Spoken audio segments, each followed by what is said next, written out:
Buenas noches. Un juez de control determinó hace unos momentos que seguirá en la cárcel, seguirá preso el abogado Jesús Hernández Alcocer, este hombre acusado de feminicidio, de haber matado a su esposa, a la joven cantante Irma Lidia, el jueves de la semana pasada en el restaurante Suntory, en el centro de la Ciudad de México. Los abogados del señor Hernández Alcocer no consiguieron que el juez lo dejara defenderse fuera de la cárcel. Un juez acaba de determinar vincular a proceso a mi defendido.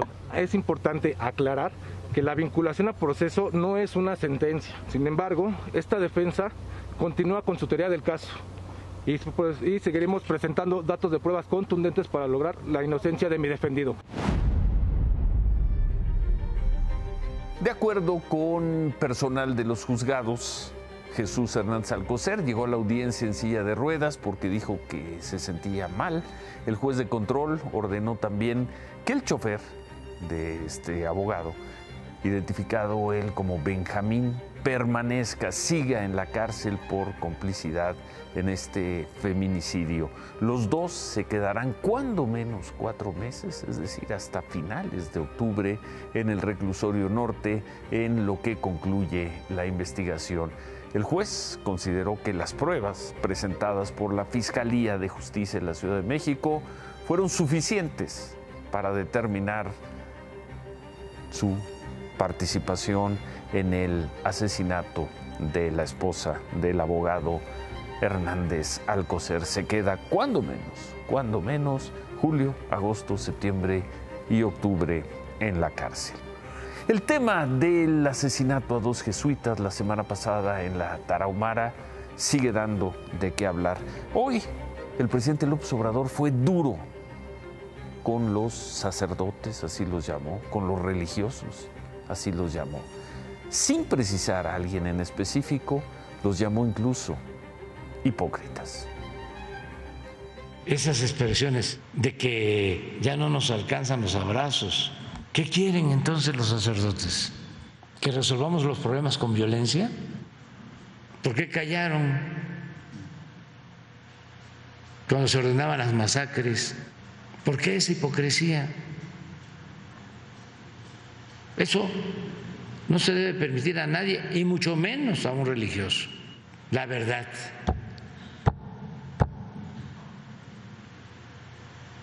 Y cuidado con la politiquería.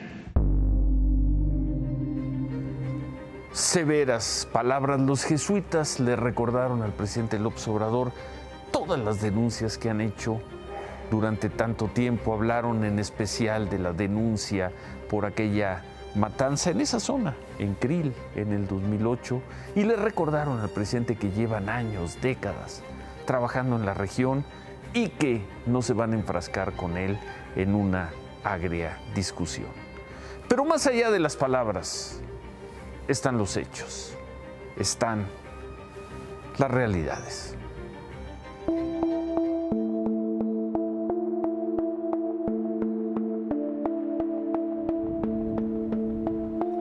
¿Qué tienen en común estas dos devastaciones en curso?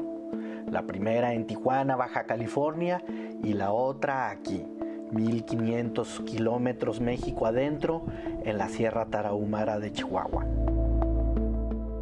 Habla un maestro rural desde el anonimato que impone la ley del monte y del desmonte, porque la sierra está cambiando. Pero la heroína está dejando de ser el negocio por la sustitución por fentanilo. También una de las cuestiones que ellos están haciendo para solventar esos desfases que hay en sus ganancias, por decir la tala.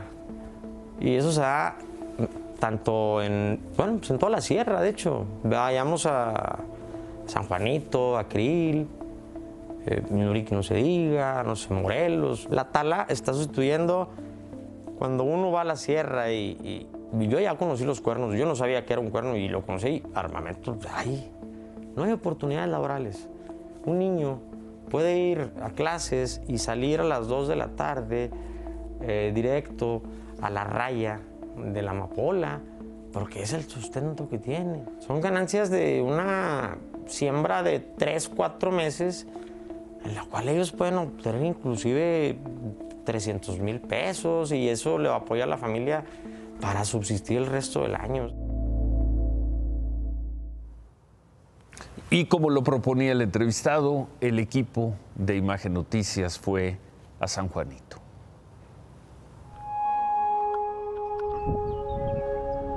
Y sí, fuimos a San Juanito, municipio de Bocoina, donde a 1500 kilómetros de donde están sus picaderos, están sus aserraderos. Desde siempre en esta parte de la Sierra Madre Occidental ha habido una explotación descuidada de los bosques. Sin embargo, durante los últimos meses, de acuerdo con los sacerdotes con los que se puede hablar en las misiones jesuitas de la región, quienes están además comprometidos con una red de protección a los bosques en todo el país, existe una emigración delincuencial. Esto también lo dicen algunas autoridades locales, personas que conocen la región. En fin, existe una emigración delincuencial del cultivo de la amapola, que fue una siembra ilícita, pero admitida en función de que les podía aportar recursos a los campesinos para que no solo comieran maíz, frijol, sino que también pudieran tener acceso a otras cosas. Bien, eso se está acabando porque la Sierra de Chihuahua, la Sierra de Guerrero y otras están en un proceso de interrupción, quizá definitiva, de la siembra de la amapola para el aprovechamiento como heroína, pues el narcotráfico ha sustituido la venta de este producto ilícito con el del fentanilo. Esto a su vez ha llevado a que nos encontremos en que los campesinos y delincuentes locales, como era el Chueco, el hombre que le quitó la vida a los padres, que no era un capo, no era un gran narcotraficante, era un jefe sumamente regional para un municipio de Chihuahua que tiene la condición de tener una extraordinaria riqueza natural, una extraordinaria pobreza social, y que se está yendo de la amapola a esto. De acuerdo con los padres jesuitas que están cuidando estos bosques, la destrucción de este predio ocurrió hace unos meses y se llevaron los criminales que vinieron a destruir este bosque, vinieron armados, y en 8 horas tumbaron un bosque que había sido cuidado durante 80 por las personas que viven en Bocoina, que es el municipio en el que estamos. En tanto, si queremos tener una estampa de lo que significa la presencia del cártel de Sinaloa, que se ha vuelto extraordinariamente rico a partir de lo que hizo en este Triángulo Dorado, hay que ver eso, hay que ver la manera en que se ha deforestado, y ya no en ubicaciones remotas de la sierra. Ahí va un camión con madera.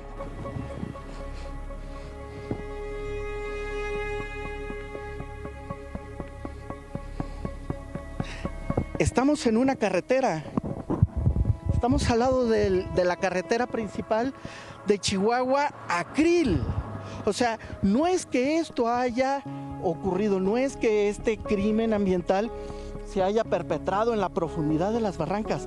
Esto ya está ocurriendo a la vista de todo el mundo, y en la medida que los jesuitas y personas comprometidas con los bosques desde las perspectivas ambiental y social se crucen en este nuevo interés en expansión de la delincuencia organizada aquí en Chihuahua, es que pueden continuar ocurriendo eventos como los de los jesuitas.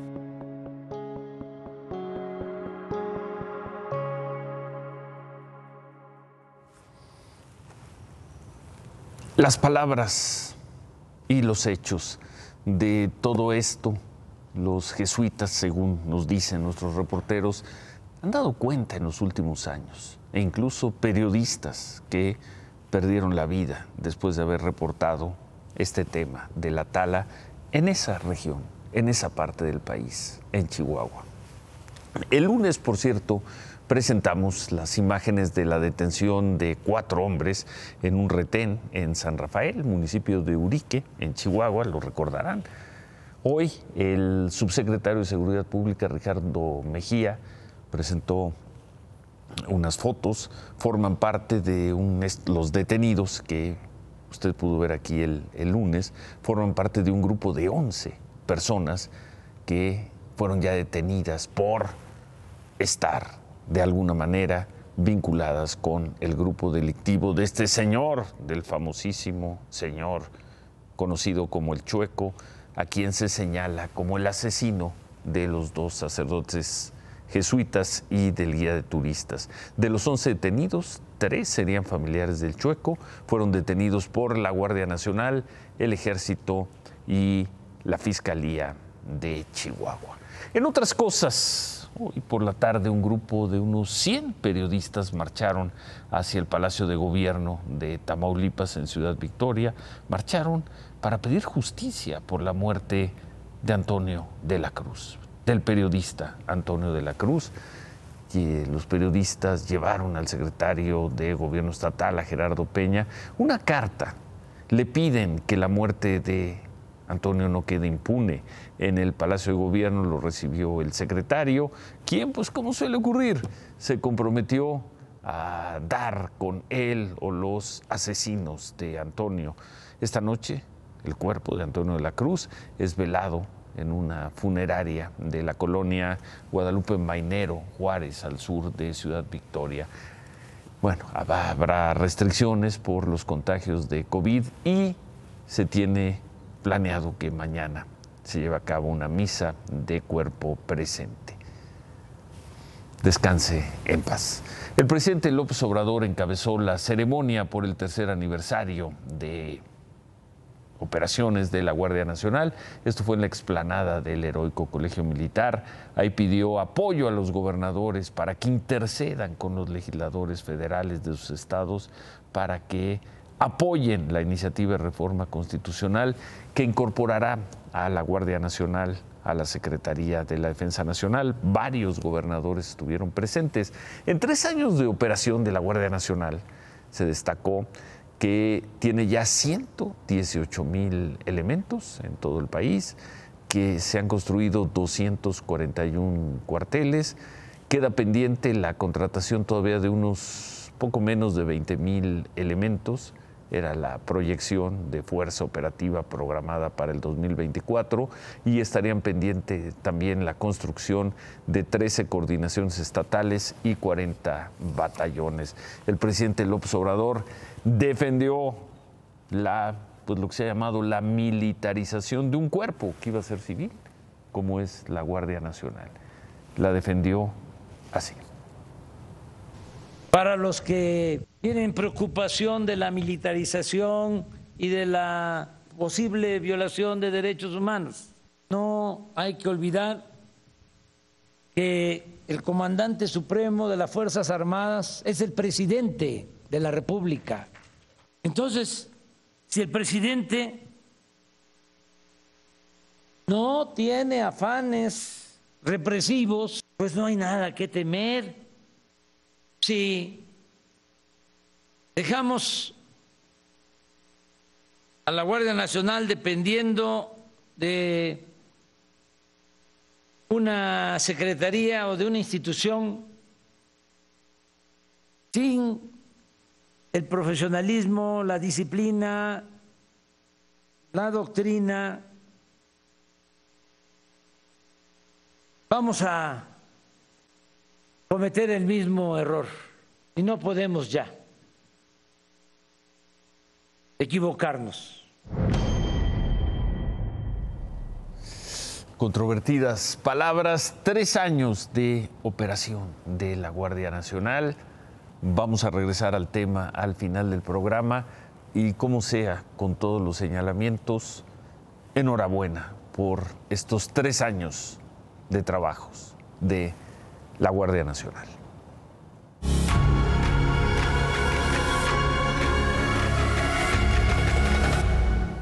Claudia.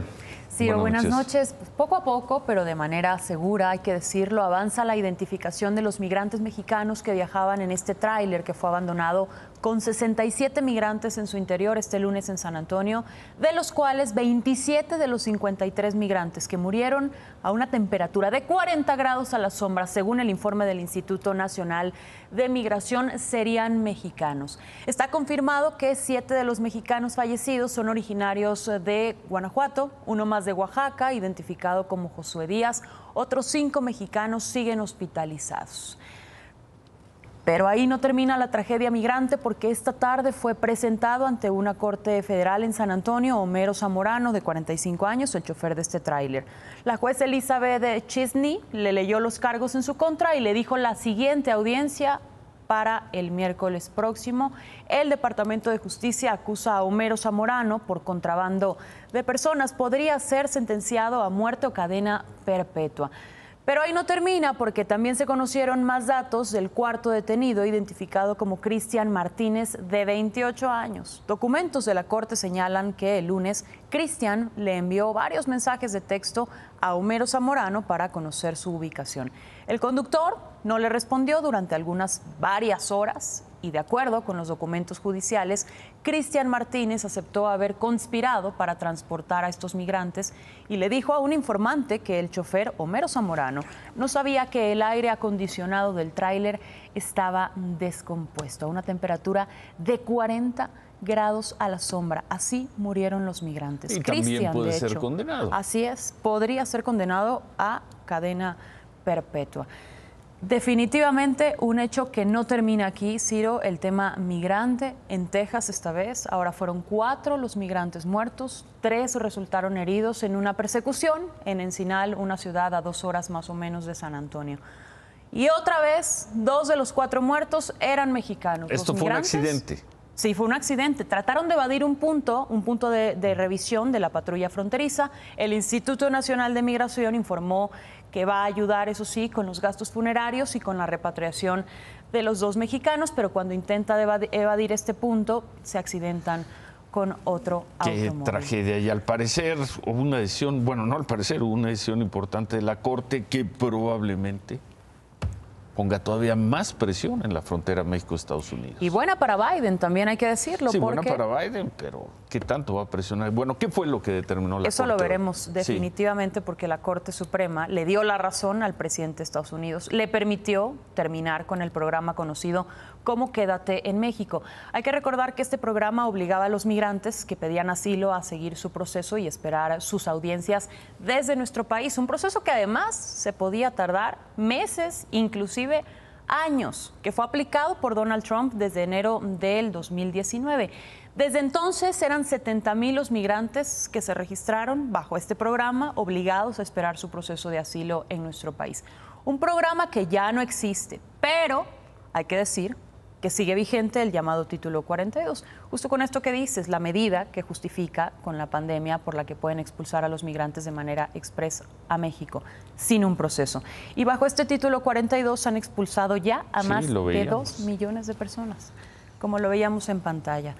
En otras cosas, la Auditoría Superior de la Federación presentó los primeros informes correspondientes a la revisión que hizo de la cuenta pública de 2021. Y resulta que la Secretaría de Infraestructura, Comunicaciones y Transportes es la segunda dependencia con más observaciones. Entre otros, tiene pendiente explicar el pago de materiales para la ampliación del tren suburbano que llegará al nuevo aeropuerto Felipe Ángeles. También el Aeropuerto Internacional de la Ciudad de México tendrá que explicar por qué pagó por equipos no instalados, trabajos no ejecutados y por volúmenes interesante, porque la cantidad que estamos viendo en pantalla puede no ser muy grande para el monto de las inversiones, de lo que cuestan estos proyectos, pero aquí más que la cantidad, que los casi 10 millones de pesos, que repito, para el total de la inversión, no es una cantidad muy fuerte, es que están hablando de equipos eléctricos no instalados o de obra mal calculada. Vamos a ver si esto procede también. No, y como bien lo destacas, en estos 2 casos quizás son montos menores, pero tendrán montos menores para que el dar tamaño. una explicación. Para el tamaño. Sí, definitivo. para el del tamaño. proyecto. Bueno, el gobierno federal, los gobiernos estatales y los gobiernos municipales señalados en estas auditorías cuentan con un máximo de 45 días para dar una explicación, aclarar estas cuentas o regresar el dinero. Veremos. Bueno. Veremos qué pasa en 45 días. Vámonos rapidísimo con las cifras de contagios de coronavirus, porque nuevamente, Ciro, ya son 24.500 contagios en las últimas 24 horas. Nuevamente va en aumento esta estadística. Pero hablando de esto, bueno, rumbo a los 25. casi 25,000. Y si hablamos de esto, hoy en Tijuana fueron vacunados más de 30 niños. Esta es una buena noticia bien, dentro de las buen cosas proyecto. buenas que se están haciendo. sin duda. 30 niños migrantes en el centro de salud de esta ciudad. Son niños de alrededor de 5 a 11 años, mexicanos, también hay extranjeros. La mayoría pues lleva meses viviendo con sus familias en el albergue Juventud 2000. Como lo mismo que decíamos con el caso del aeropuerto. La cantidad no es muy significativa, 30 niños, pero qué bueno. Sí. Qué bueno que se les tome en cuenta y que forman parte también de la población vacunada. En este caso, de los niños vacunados. 30 familias que por lo menos hoy pueden dormir tranquilas. Gracias, Claudia. Ciro, no me puedo ir. No me puedo ir porque tenemos que hablar del polémico senador antivacunas, el republicano Ted Cruz. ¿De quién López Obrador? Antivacunas y proarmas. Sí, de hecho López Obrador se ha referido a él de manera despectiva. Sí. ¿Qué hizo Ted Cruz? Le ha denominado hombre de ultraderecha, lo ha ligado con los grupos armamentistas, en fin. El senador fue duramente criticado luego de arremeter ¿contra quién crees? No sé. Contra Elmo, el personaje de Plaza Sésamo, por este video. ¿Y cuál es el problema? ¿Y dónde está? ¿Era Ted Cruz? No, ahorita vamos a hablar del tuit que publica Ted Cruz. Pero hay que aclarar que este video, producido por Plaza Sésamo, por la productora de Plaza Sésamo, y por los Centros para el Control y la Prevención de Enfermedades, también fue producido por la Academia Estadounidense de Pediatría. Pues sí. A Ted Cruz no le gustó. ¿Qué no le gustó? Pues no le gustó que Elmo defendiera agresivamente, así lo dijo, vía Twitter, la vacunación de niños menores a 5 años. Ser. En palabras textuales, ahí lo tenemos en pantalla. A través de esta cuenta... ¿Es un tuit o es un meme? ¿Qué es? ¿Es un tuit? Es un tuit, Ciro. ¿Sí?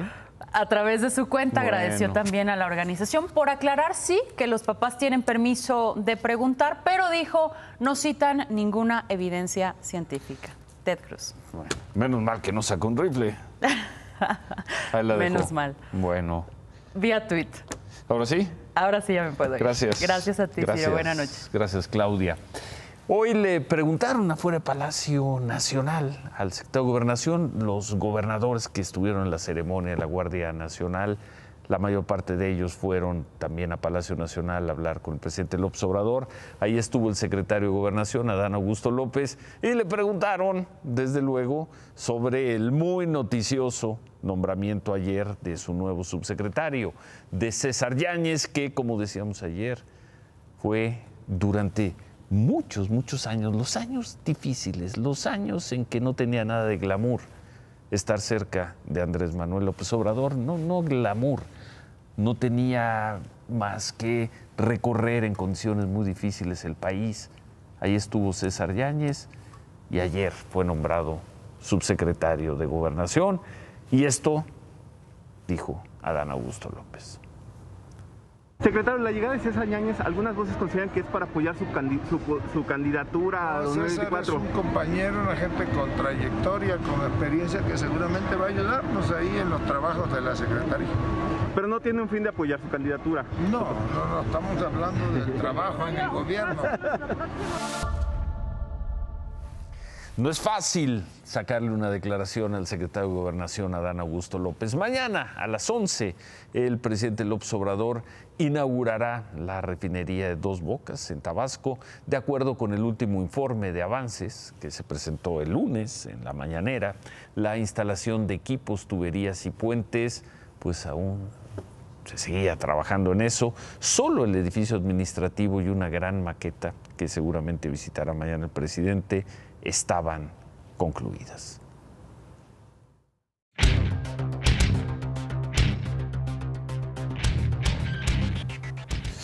Llegó el día, David, se inaugura algo de la refinería de Dos Bocas mañana. ¿Qué es lo que se inaugura? Mira, se inauguran básicamente la maqueta, el museo, la obra negra. Básicamente eso es lo que se va a inaugurar. Tradicionalmente cuando vas a abrir un hotel, vas a abrir una cadena de televisión, ¿cuántos meses estuvimos haciendo todos los días que hacíamos programa que no salía al aire? 40 días. 40 días y era un programa que ya estábamos en números ceros. Sí. Esta refinería, para que empiece a operar, tiene que tener combustible. No tiene tuberías. ¿Cómo? No se las han conectado. Dice Rocío Nale que hay que conectar 90,000 equipos. Pues sí, pero ¿cuándo? O sea, no va a refinar nada esta planta y tendremos que esperar. Tanto el presidente como Rocío Nale dicen que eso ocurrirá el próximo año, que el próximo año ya van a estar refinando 300,000 barriles diarios. El presidente, esa es su máxima capacidad, 340,000 barriles diarios. El presidente dice que en 6 meses. Y Rocío Nale dice, bueno, yo quiero convencer al presidente que sea 9. Bueno, 9 meses es marzo del próximo año. La práctica internacional habla de lapsos de por lo menos 2 y 3 años de pruebas. Hasta el 26. Hasta el 26. 25, 26. Por ahí del 25 o 26. Es más, échame la cámara. La refinería de Dos Bocas va a comenzar a operar como se debe en 2026. Y ojalá que me equivoque. Pero ya saben que eso casi nunca pasa. Bueno, pero tendremos ceremonia mañana. Es como tener un hotel. ¿Cuándo inauguran un hotel? Pues ya cuando tiene un tiempo operando, cuando ya saben cómo se atienden las camas, cómo se atienden los cuartos y toda la logística. Aquí es como le hizo Miguel Alemán cuando inauguró el viaducto. ¿Tú sabes que solo inauguró un tramo del viaducto?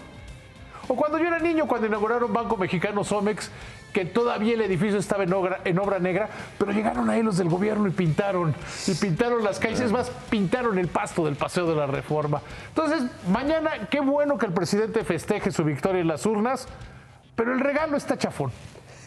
Rebátala, David. Los que andan muy contentos son los de Concamín porque dicen que ya viene el tercer paquete de inversiones del gobierno y que va a detonar unos 100,000 millones de pesos para el Istmo de Tehuantepec. Ojalá. El regalo va a estar chafón. Bueno, ya veremos mañana la inauguración de algo allá en la refinería de Dos Bocas en Tabasco y tendremos aquí la crónica, las imágenes y el comentario de David. Hacemos una pausa, pero antes, Javier. Ciro, anoche el fracaso del siglo en el fútbol mexicano y este señor es el único que se va a ir, el técnico. Tendrían que rodar muchas cabezas. Regresamos con eso. Hace 3 años había una gran esperanza con el inicio de funciones de la Guardia Nacional. ¿Se puede decir hoy que la Guardia ha decepcionado?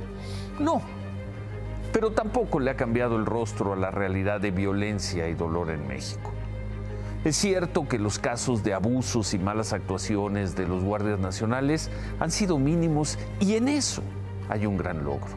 Es cierto también que en los hechos ha sido un brazo del ejército, pero con disciplina militar ha actuado. ¿Hay motivos para celebrar? Pues quizá no muchos, pero tampoco hay motivos para afirmar que su creación fue un error. Ojalá la Guardia Nacional termine de crecer y pronto consiga darle a los mexicanos eso que se les debe: tranquilidad, serenidad, garantías de que cada vez será más difícil que alguien llegue a arrebatarles el trabajo, la ilusión, el futuro, la vida. 3 años. Enhorabuena a la Guardia Nacional. Se quedan con ¿Qué importa? Gracias, buenas noches. Ánimo.